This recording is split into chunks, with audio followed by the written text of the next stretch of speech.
What's up guys, today I will tell you what to do and what not to do when you own an electric car. Not just the Porsche Taycan, but any car that you might be looking for or you might own.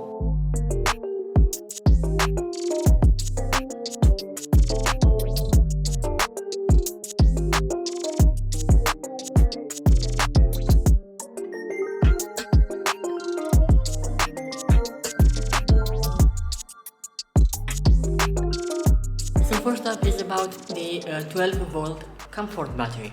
So why is it dying all of a sudden?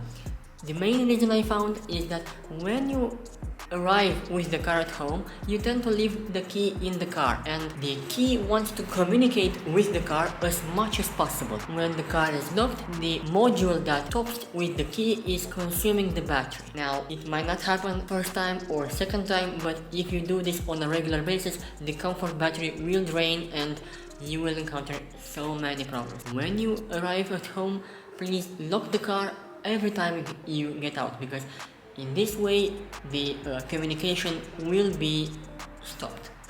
So take this cover off and you will find the 12 volt battery just over there. Get the trickle charger on the plus and minus and plug it over your 220 volt charger. It's okay to fully charge it. I charge on a weekly basis to 100% and I arrive home with basically 4 to 5% and I don't have any issue with that. The only way you can damage the high voltage battery is by peak charging it every single time. So let's say you travel a lot and you supercharge it. It's better to activate the protection that will limit the charging to 220 kilowatts, and in this way you will not damage the battery, because the main source of damage is heat, not the actual state of charge. If you keep the car to, let's say, 50% every time, it's not really healthy. You should drive it. You should be proud of what you bought. Doesn't matter if it is a sports car or a family car. You should go out and drain it, charge it, drain it, charge it. That's the healthiest way for a lithium battery to live. Have a dealership visit every time you hear about new updates. They are meant to make the car better, not really damage it. And let's say the latest update here is to improve range and improve stability. Why you shouldn't make it just because the car is running fine now? I don't say to keep the car in the dealership, but let's say every 6 months or so, it's completely fine to have this dealership free visit. Now, the Porsche Taycan isn't the perfect car here, so you will see every now and again some kind of error messages in your dashboard. I found out that if you leave the car locked for 30 minutes to an hour, basically every single issue will be solved by itself. Don't worry, just take a coffee break, and when you get back you will see the car completely fine.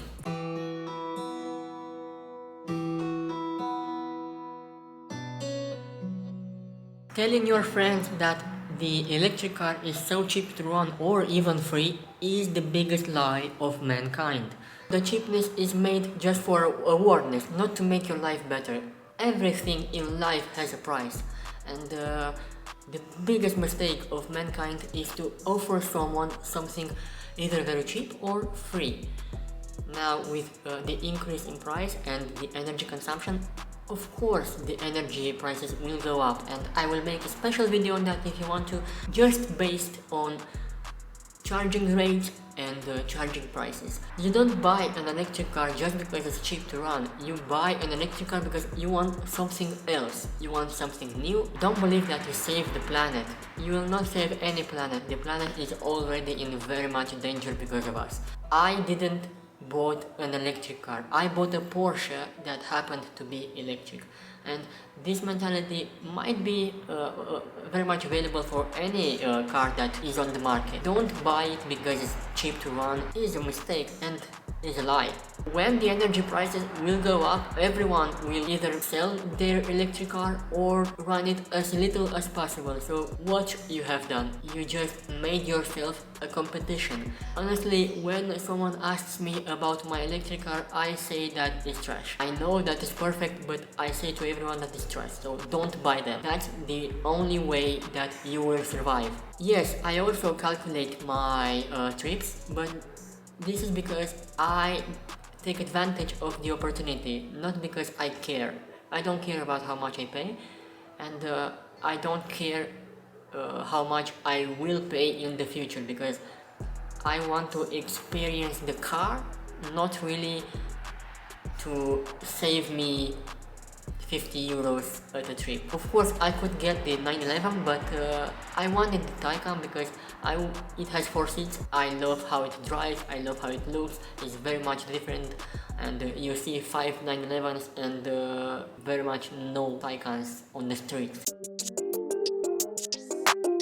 Many electric cars comes with this glass roof, and it's very dangerous for you to leave it in a unsecure area because these tend to break very easy. A friend of mine left the car under a tree, and the following morning he found the glass to be cracked because of some tree branches that fell over the car. I keep my car either in a garage or in a very safe area. You will not be able to park your car every single time in this safe area, but just be aware of that because you will spend from 3 weeks to 2 months for a glass replacement.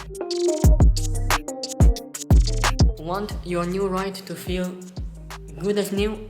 Take care of it. So if you want your car to feel as new every single time you get inside it, take care of it. Be aware of how you get in the car, wash it every now and again. Really be aware of what you are doing.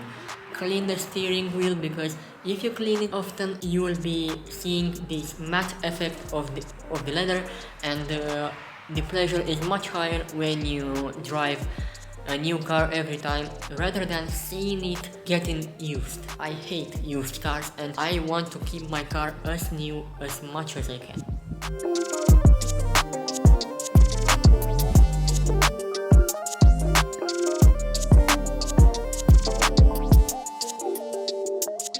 Last and not least is one very big secret about the Porsche Taycan. Don't try to drive it in range mode or in Sport Plus mode when the weather is very hot. Let's say when the weather is over 35 degrees Celsius, it's better to run this car in normal or sport mode. If you run the car in range mode, the battery cooling will be decreased, and when you ride with the car in Sport Plus mode, the AC in the cabin will be turned off. It needs more cooling for the battery. You will get a notice on the screen, and basically you will not have AC in the cabin. I want to thank you very much for watching. I will recommend you the latest road trip to Budapest with this car. It was incredible, more than 24 hours of driving back and forth. I loved it, and you should watch this video.